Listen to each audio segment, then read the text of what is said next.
সত্যি মালতী, আমি অবাক হয়ে যাচ্ছি। জয়ন্ত এমন গান গাইলো কি করে? হারমোনিয়াম নিয়ে বসে গান না গিয়ে সেই থেকে জয়ন্ত জয়ন্ত করে যাচ্ছিস। ভুল করে একবার দাদার নাম তো মুখে আনতে পারিস।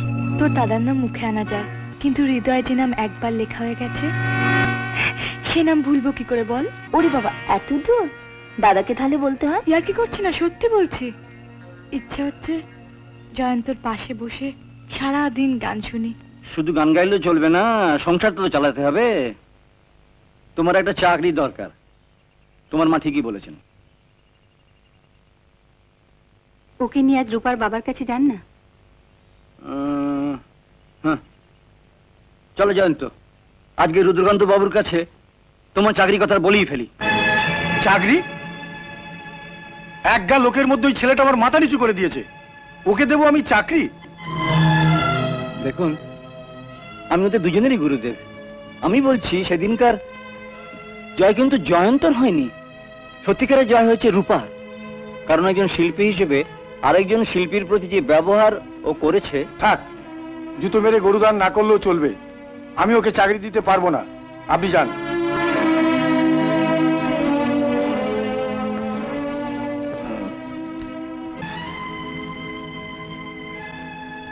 চল ডান। কাকাবুর কথা কিছু মনে করবেন না,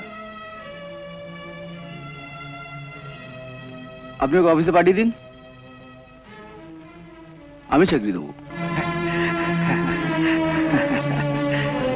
ও আমাদের অপমান করেছে আর তুমি?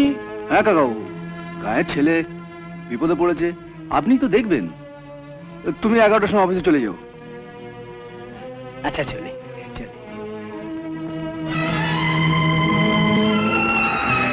তুমি ওকে? হ্যাঁ, কাজে নিচ্ছি। এবার আমি কাঁটা দিয়ে কাঁটা তুলব। ইয়েস, কি নাম? জয়ন্ত? পাঠিয়ে দিতে বলো। পাঠিয়ে দিন।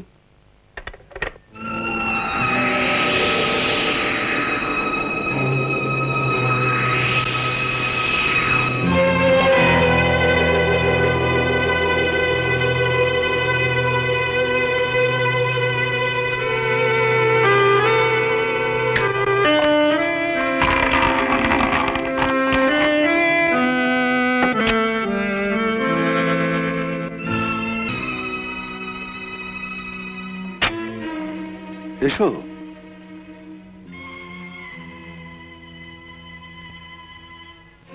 ধরো। ইয়েস, এটাই তোমার কাজ। আমি যখন যা চাইবো আমাকে তাই এনে দেবে। আমি যখন যা বলবো মুখ বুঝে তা করবে। রাজি?